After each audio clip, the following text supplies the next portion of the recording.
Hi everyone, welcome back or welcome to my channel. My name's Lizzie and today I have a show and tell video for you.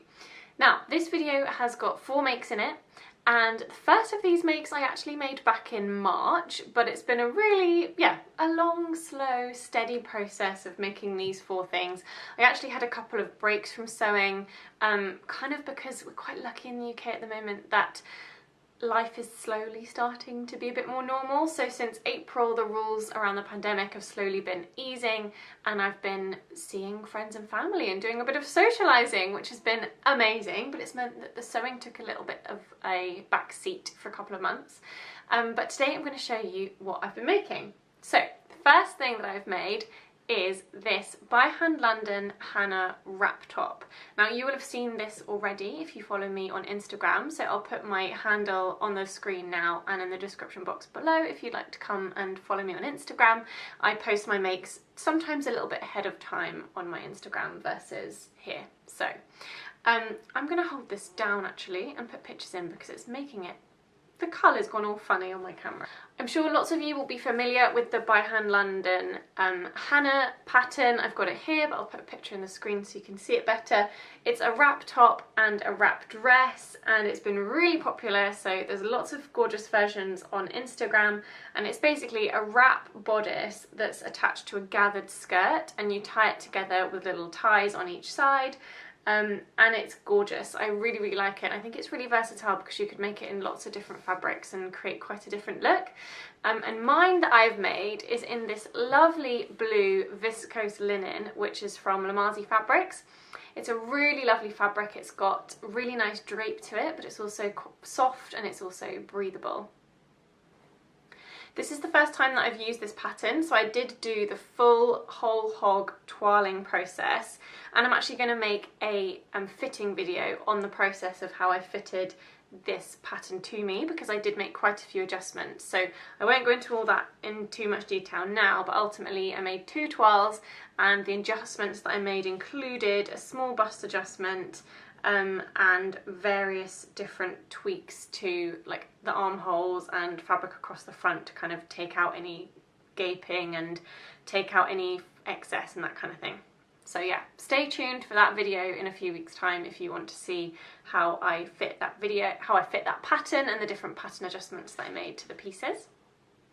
I decided to make the bishop sleeve version of the pattern because the pattern actually comes with a few different sleeve options. There's like an ordinary capped sleeve, there's like a full bishop sleeve, and then there's a really pretty kind of tulip overlap, like cross sleeve. I made the bishop sleeve version, but I did omit the little ties because I thought that they would annoy me, so I just used some elastic. I created a little channel for the elastic to go in, and the sleeves are just held together. There's just a little elasticated sleeve like that, which I think works really well.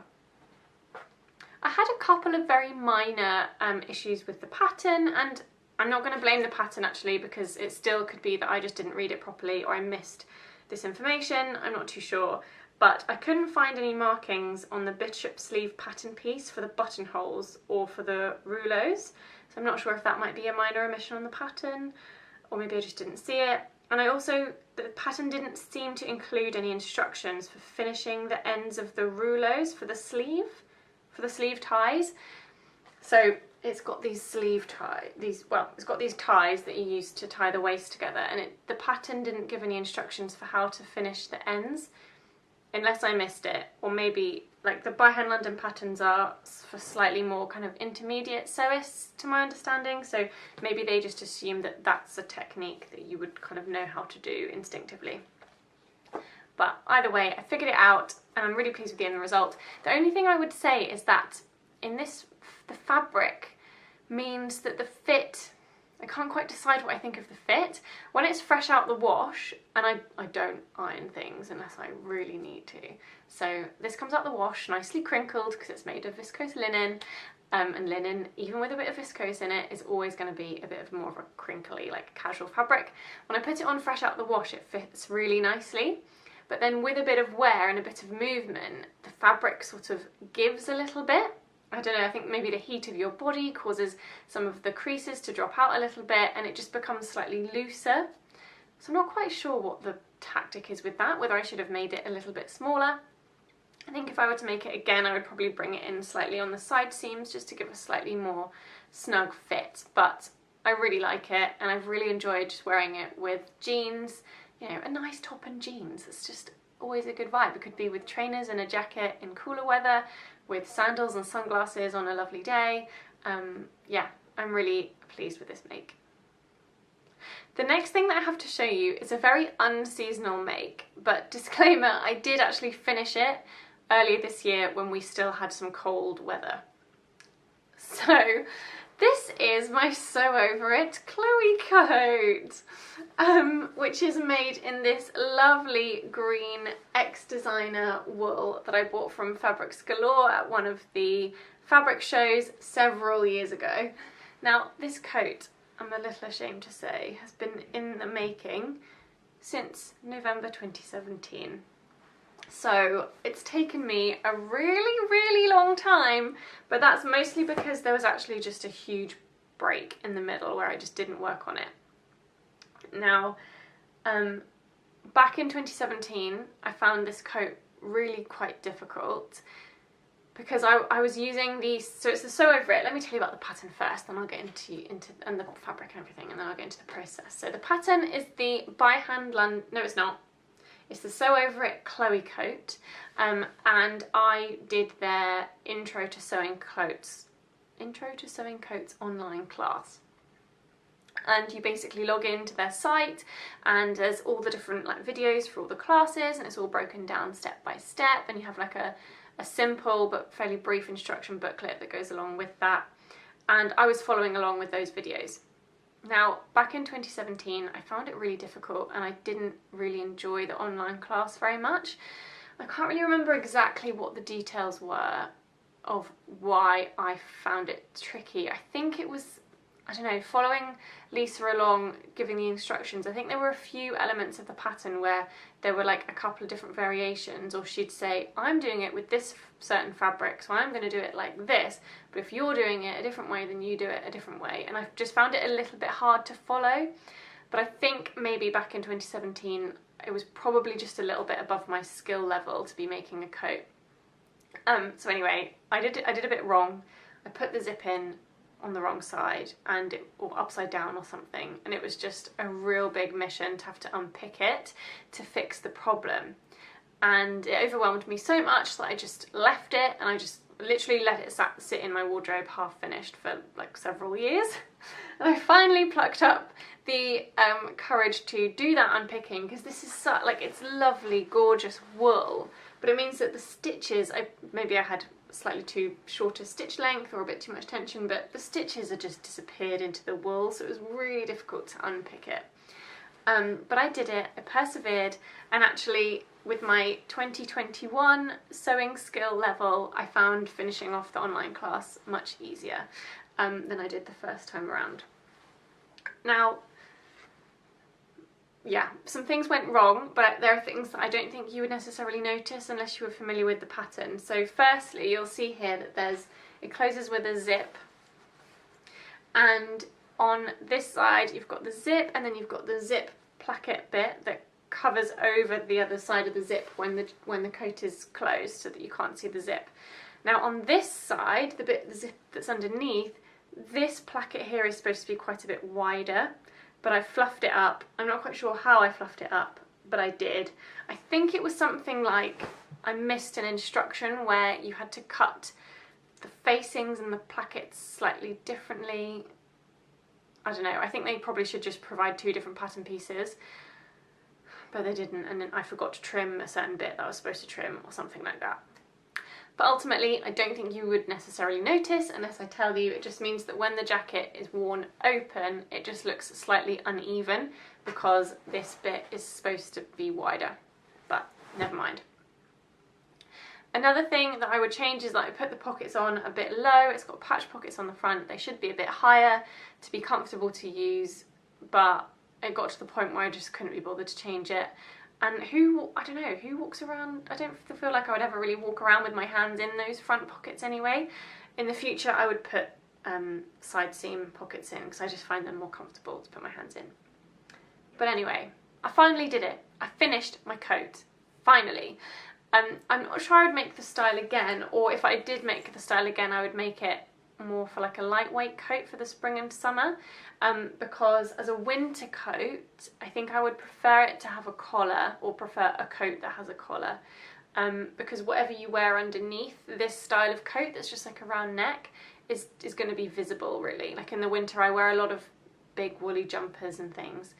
And I actually prefer not to wear scarves. I'm more of like a wear a big roll neck kind of person than wear loads of scarves, and it just means that whatever you wear underneath is visible, and I'm a bit fussy about like colour coordination and things, so but that's just me. I do love the style of the coat, and actually I think I made it a little bit big for myself. I think it's a bit big on the shoulders, but this was before I was at the point of toiling things, and I was worried that it would be too small on my shoulders because my shoulders are quite broad compared to the rest of my measurements. So anyway, overall it's a success story. It was a learning opportunity, and I've made my first coat and learnt a lot during the process. So thank goodness that it's finally finished and it's ready to be worn in the autumn. The third make that I have to show you are my True Bias Lander pants. And these have been in the making, well, these have been on my sort of I want to sew list for a really long time. They are a bit crumpled, I'm sorry, but as I said, I don't really do ironing unless I really have to. I might just button them up so that you can see. So this is what they look like done up. I love the little buttons that I have used here. These were from my nanny's button stash that kindly is mine now that she's no longer here. And yeah, this is what they look like. I'm sure you're all familiar with the pattern, but I have it here and I will pop it on the screen. The True Bias Lander pants are just such a classic. So many people have made them and they're such a great trouser pattern. I went to a trouser fitting class back in October last year in a weird in-between time when the pandemic allowed that, and I learned a bit about fitting trousers, and yeah, I've been building up to make them. For any of you who don't know what the Lander pants pattern is like, it's a fairly high-waisted trouser pattern. It's got a nice wide waistband with belt loops, it's got a button placket down the front, some nice deep pockets, and it's kind of fitted on the hips, but then it's quite a sort of a straight leg trouser. But there are various different variations. There's a shorts variation, like a wide leg cropped trouser variation, and a long, more like a boot leg length, full length trouser. They are great, and I have made them in this very bright and fun blue cotton twill, which is a Robert Kaufman cotton twill, and I bought it from Sew Me Sunshine. I originally wanted to get the navy cotton twill from Sew Me Sunshine, again the Robert Kaufman one, but it was out of stock at the time that I bought this, and navy is just so my go-to. And I thought, you know what, if I'm going to make all this effort to make a pair of trousers, it's my first proper pair of trousers. I've made a few other pairs of trousers, but much more casual, loose, summery kinds that have nowhere near the amount of kind of construction in them as these. So I thought, you know what, I'm going to go for something fun, and they had this blue in stock, and I thought, I'm going to go for it. And I'm really pleased that I did. Now again, if you would like me to, I could make a full fitting video to talk about the process of fitting these trousers, because it was a challenge. I thought it was going to be a really easy sewing process. The idea of the fitting class that I did back in October was that I came away with the pattern pieces that were adapted according to the twirls that I made that day, so that I had like a perfectly fitting set of pattern pieces. Unfortunately, it didn't really work out that way, and I think that's probably to do with just the nature of different fabrics. But actually, with hindsight, now I've learned a bit more, I think I would adapt the pattern pieces differently next time compared to what I was advised in the class. I ended up lengthening the crotch seam at the back, and I don't think that's what I needed to do. I think I actually just needed to create more height in the rise and actually just slash and spread across the front of the pieces, and because basically there's a really long distance between my crotch and my belly button or my waist, because I'm just long in the torso, and actually I think I ended up creating a bit too much fullness in the bottom. So again, I'll go into this in more detail in a fitting video if you guys would like it, but ultimately I made them and they were just too big. They were too big on the waist, on the hips, they were too big under my bottom. There was like a lot of extra fabric underneath my bottom, and I was a bit devastated because I'm quite fussy about fit, particularly on trousers, and a wide leg trouser is quite a new look for me. I haven't ever really worn wide leg, like full length trousers in the past. I've worn like summery culotte style trousers, but in my head that's just a bit different. So I really wanted them to fit nicely around my bottom. So it was a bit painstaking, but I used the Closet Core Patterns trouser fitting guide and it was so helpful. And I scooped out the crotch and I also dropped the crotch. Now those are different things, so go and check out their guide if you want to know what that is. I'll link it in the description below because it's brilliant. But anyway, I ended up doing a lot of like fitting once I'd already made them, which is not ideal. But anyway, I've got to a point where I'm happy with them, just about. But they do give as you wear them, which I think is probably a good thing with trouser fabric, because you don't want really constrictive trousers. But I like my trousers to be nice and fitted on the waist and really make me feel like I'm held in. So I think I'm going to need to take them in, which is such a pain because it means I have to take at least part of the waistband off. And they've got belt loops and top stitching and all of that, so actually to take them in is a really big job because there's just loads of unpicking first. I also think they might be a little bit too short. They felt a little bit like ankle swingers. I just wore them on holiday in the Lake District. We did some walking and I felt like they were flapping around my ankles a bit. But I don't want them so long that they break, the kind of fall of the trouser is broken on my shoe, because then it kind of breaks up the nice look of the trouser. But I also don't want flappy ankle trousers, so I might let them down a bit and I might take them in at the centre back seam just to cinch in that waist and make me feel a bit more like held in by the trousers. I'm also going to move the buttons across a little bit because I think I placed them so that once they're sort of being pulled against, you can kind of see the seams of the button placket and things, which I think kind of would be nicer if they were hidden. So I'm just going to move the buttons over a little bit. But all of that said, sorry, it sounded like I was being quite negative about them there. I'm not negative about them. I feel like they're a real triumph because, as I said, they're my first proper in-depth pair of trousers that, you know, uses various different techniques I'd never done before. I'd never done a button placket before. So they're definitely a success story, but they're ones that I'll learn a lot from. And when I make them again, and I will make them again because I really like them, I'm going to start from scratch when it comes to toiling, and I'm going to really get it right this time, like from the beginning. The last thing that I have made is what I'm wearing now, and it is the True Bias Nico top, and it's made in this ribbed knit that I bought from my fabrics.co.uk. I think they still have it, but I did buy this fabric a few years ago because I've already used it to make a Tilly and the Buttons Freya top. But what a great top to use to finish up the scraps of that fabric. I was really pleased to be able to squeeze another make out of it. For any of you who don't know, the True Bias Nico top is a pattern that includes, it's a top and a dress, and you can either have no sleeves or long sleeves in both options, but of course you could easily hack the sleeves to be like short sleeves. And it's like a turtleneck or like a high neck top, and then it's like a fitted jersey top or dress, whichever version you choose to make. I'm really pleased with this make. Again, it needs some adjustments. I've become a real perfectionist when it comes to fit, and on the one hand I want to learn to let that go a bit because it's a bit frustrating sometimes to feel that everything's not quite right, but equally I actually think it's quite valuable to be a bit of a perfectionist, because if it doesn't fit me right, I'm just not going to wear it. So this is one that I'm calling finished for now, but when the inspiration strikes me, I am going to get it back on the machine and just take it in a bit. I already took it in a bit under the arms when I was making it, but it's still a bit too big just around my waist.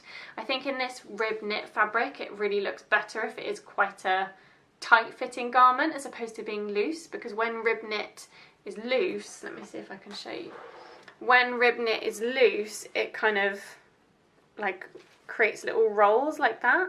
And I just think if it was brought in a bit more, I just think that looks a lot better than when it's kind of rumply. Like, I don't really like these rumply bits here. But anyway, that can be easily solved when I just take it in on my sewing machine. You may have noticed that this colour is almost the exact same colour as my True Bias Lander pants, which I'm delighted by because I really love seeing on other people like monochromatic outfits. Now, is monochrome the right word? I've seen people use monochrome to describe black and white outfits, which is what I would think of it as. But I've also seen people use the word monochrome to describe an outfit that's just all of one colour. Not sure. Somebody please do correct me. But anyway, I just really like outfits that are one colour head to toe. I think it's really flattering because I think it makes you look kind of longer and yeah, I like to look taller. I like to make my legs look longer if I can. And yeah, I just think it's a really fun colour combination. I think it looks nice with my eye colour and my hair colour and everything. So this is my summery bright blue trouser top combination. So there we have it. That is everything that I have made over the last few months. I'm really hoping that my sewing will speed up again a little bit now. I'm feeling really inspired to do more sewing. Next on my sewing table is a swimsuit, so hopefully you'll see that along with another few makes soon. But please do give this video a thumbs up if you enjoyed it, and subscribe to my channel if you would like to see more of my videos. I also love hearing from you guys in the comments. I do read them all even if I don't reply, but I love hearing from you, and I'd love to see, oh yeah, I'd love to know if you've made any of these patterns and what you think. Thanks ever so much for watching, and I'll see you next time. Bye!